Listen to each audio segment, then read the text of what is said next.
My name is Sulaiman Osman. I'm from Malaysia. I'm a motivational speaker. The subject that I have chosen to speak on today is bring out your greatest self. If you find that the video is a bit too long, please have patience because I'm talking about your life, your future. If that is not important, what is more important than that? Number one. Number two, I'm sure you won't die of exhaustion or boredom if you listen if you view the video right to the very end, especially the concluding part of my lecture. What is the basic message that I have? Basic message that I have is God created us fantastic. I try to reach out to your heart here. God has created us fantastic. Most people in this world were never given any briefing at all, either by their parents, the school teachers, the professors, who they are as God intended them to be. What a pity, what a pity. So your child may go through several examinations, public examinations at the age of 12, 15 and 17. And if he doesn't do well, he may feel very bad. He may feel that he has failed in life because he has not performed well in class. This is his self-esteem before he get the result of the O-level at the age of 17 or 18. Yeah? If the results are not good, then he feels so bad. His self-esteem is crushed. He feels that he's not successful in life. He believes that he's a mediocre person, and he will go on working from one low-paying job to another paying job until he dies. Let's say when he dies, he goes to PWTC, Post World Transit Center. And there the angel say, would you like to see a computer printout of how long God meant you to be, to live, and how fantastic you are. So he gets a computer, oh my goodness, God meant me to reach the age of 83 at least, and God meant me to be fantastic. And then the angel said, would you like to get a briefing how fantastic your brain is? And that there is a creator, there's a God. Then I say, I don't mind. Then he's being shown how great his brain is. Let's say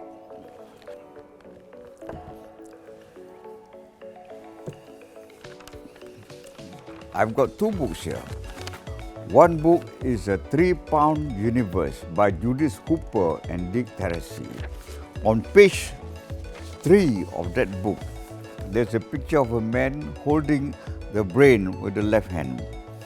The 3-pound universe, you can hold it in the palm of your hand, but a computer with the same number of bits will be 100 stories tall and cover the state of Texas. Now, state of Texas is 692,000 square kilometers. England is 131,000 square kilometers. If you divide 692,000 by 131,000, the same thing dividing 69 by 13, you get 5.3. Imagine a computer 5.3 times the size of England and 100 stories tall. That's the size of computer man must make in order to compete with his God-given computer. So a computer of that size will need the Amazon river to cool down. But we don't need any river to cool down this one. It is 3 pounds or 1.4 kilos. There are 100 billion cells, and each cell is capable of connecting with other cells. And the number of connections is almost unlimited. One is the left brain, there's a left brain and there is the right brain. Yeah? And left brain is more for logical thinking, systematic thinking, sequential thinking. Right brain is more for creative thinking, innovative thinking, visualization thinking, intuitive thinking, imagination thinking, fantastic.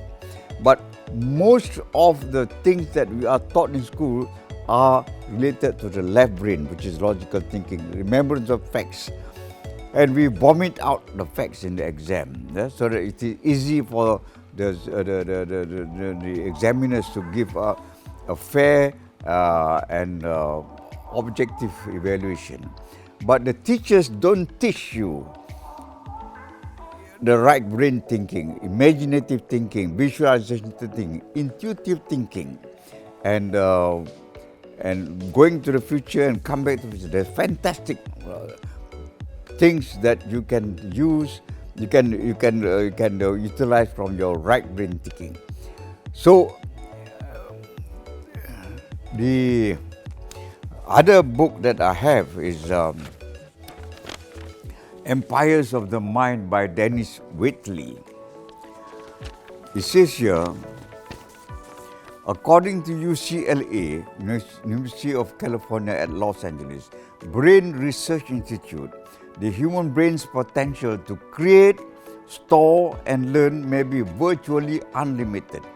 Throughout our lives, we use only a fraction of our thinking ability, concluded a prominent Russian scholar named Ivan Yefremov.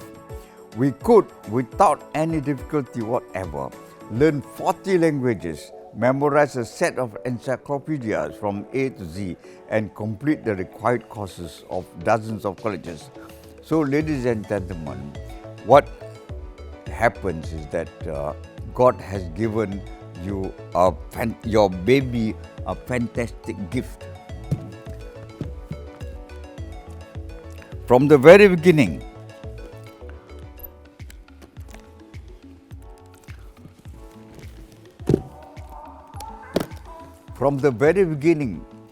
God has given your child $500,000. Each bundle is 500 pieces. And there are 10 bundles here. So in other words, each bundle is $50,000 US dollars, and times 10 will be $500,000. So from the word go, God has given your child a gift of $500,000. In other words, God wants your child not to be poor. No, that money is not actually money, but this one. If your child knows the capacity of your brain and you teach him or her, then he will never go poor. You must know also that your child is a genius until the age of 6 or 7. So from now, from the age of 2 to 6 or 7, you can expose your child on any subject, talk about anything under the sun. You and your wife are the first and most important teachers. They will listen, your baby will listen to you and your wife. Yeah? And always have discussions on any subject, whether from TV or from the books. So when your child goes to school, he will have the high self-esteem, self-confidence. And if one chance in 1,000 he doesn't do well in the public examinations, you tell them don't be disheartened, because the school system has only been teaching you the left brain, not the right brain. So now you tell your child that you must utilize more of the right brain, visualize and imagine things. And Einstein said that imagination is more important than knowledge. Einstein also said the intuitive mind is a sacred gift from God, but the rational mind is a servant. So he said, society has come to pay so much of respect to the servant and neglecting the sacred gift of God. So you tell your child that they can visualize things, they can imagine things, they can think what if thinking, intuitive thinking, sent by God, and to go to the future and come back to the present, visualize what they want to do. If you can visualize, you can actualize, you can imagine your brain. Carl Jung, the famous psychiatrist, said that we owe we owe a great debt to our imagination. So your child can go through life doing whatever he wants to do. But the most important thing is your child, your son or your daughter must have the passion, deep interest in something and get the knowledge, get the skill necessary. If he fails, try again, fails, try again. And I think one day your child will succeed.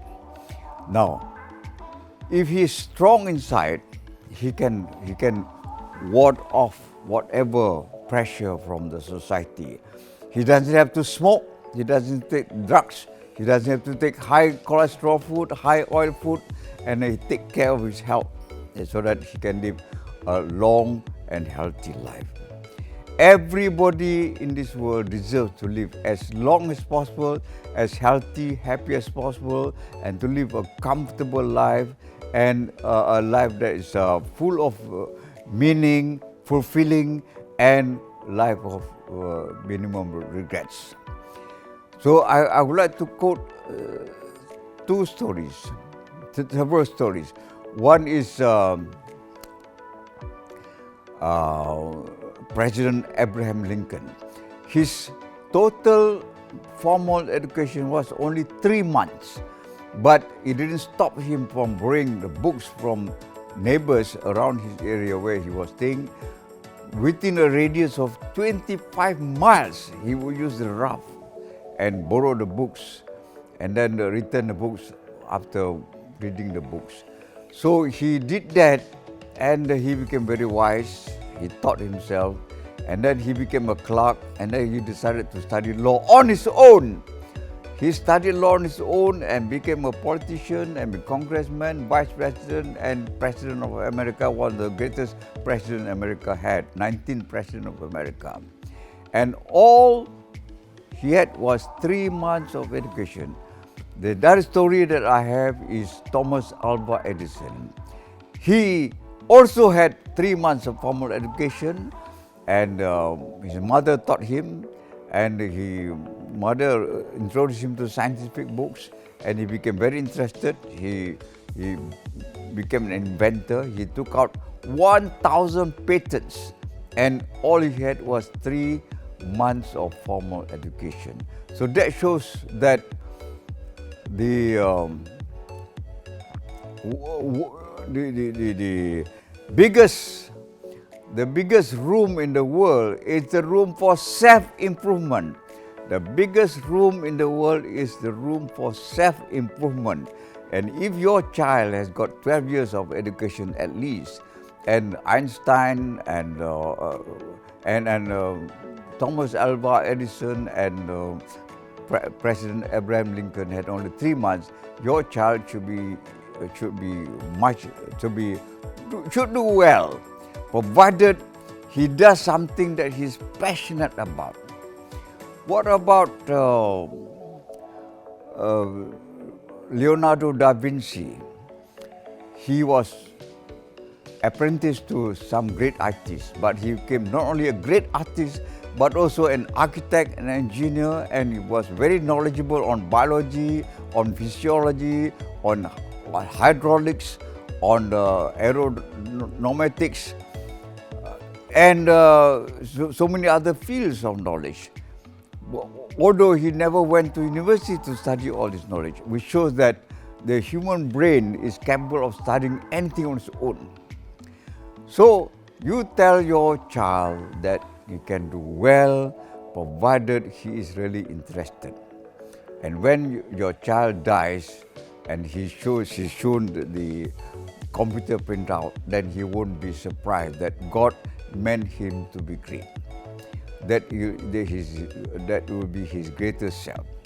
So, ladies and gentlemen, I believe that there are so many things that we can do if we really put aside what society thinks of them, thinks of us, but concentrate on what we can do self-actualized, what can bring out all the talents.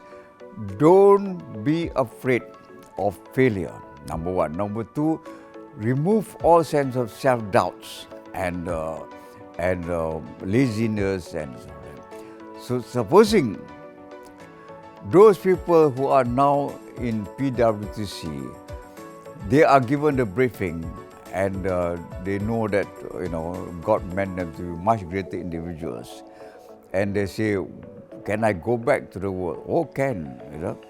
You can go back to the world, but there are conditions. One is you are given 10 yellow cards. You do something bad, then the yellow card will flash. You see number one until the 10th one, then you are shown the red card. And before we send back you to the world, to the age of 33 or whatever, we ask you to drink a glass of water like this.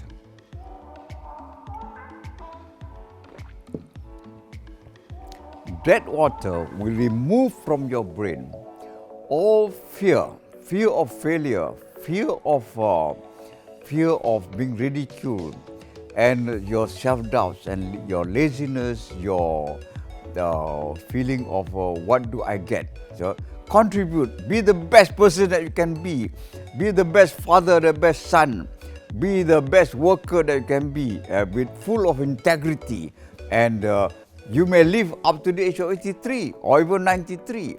I think most people will want to come back to the world. Now, there's no such thing as people dying and then coming back. But what you can do is, you tell your child that every night before he goes to sleep, switch off the lights in the room and sit on a chair, comfortable chair, and visualize yourself in PWTC. You have been given a briefing how great you are. And assuming that you have the power of total recall from the age of 2 or 3 until you die, then I think you regret a lot. So most people will regret for not pushing themselves hard, for not having the internal strength, for not having the determination, grit, for not working hard. But when we go there in PWTC, we realize that we have to work hard. We have to realize that we have to have that internal strength, the resilience, mental resilience, physical resilience, and we don't want to be affected by people. You don't want to be affected by what society tells you. You are affected by what God thinks of you and what you think of yourself. So the order should be, number one is what God thinks of you, and number two, what you think of yourself, and number three, what people think of you, and you will be successful. Now, ladies and gentlemen, there's no such thing as you die and come back to the world. But what you can do is to sit in the room and visualize yourself there, and then you change your lifestyle. You change your lifestyle so that you will have a better life, a better quality of life. Yeah? And as a conclusion, I have this motivational stick. This is your present self. This is your worst self. This is your greater self. You can choose to be your present self, mediocre person, and also lead person, or you can choose to be a worse individual, a worse worker, or you can choose to go up here. Yeah. So observe this carefully. To stay here is easy, and to go down is also easy. You are there. Now to go up.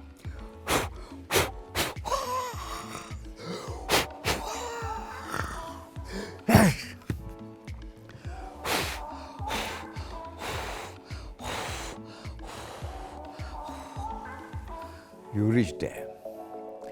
Hard work, yes. Discipline, yes. Resilience, yes. Very strong goal, yes. You want to be the best person that you can be, the best worker you can be. A lot of internal strength, yes, and that is the only way people succeed in life. Very, very people are just like Thomas Alva Edison or Michael Leonardo da Vinci. But we can all be greater individuals if we take full and personal responsibility for our life. And if we are given the briefing that God meant us to be great, don't listen to people, listen to what God tells you, and you change yourself here. Yeah. So I hope I have touched your heart, and you will be able to live a good life. Thank you very much.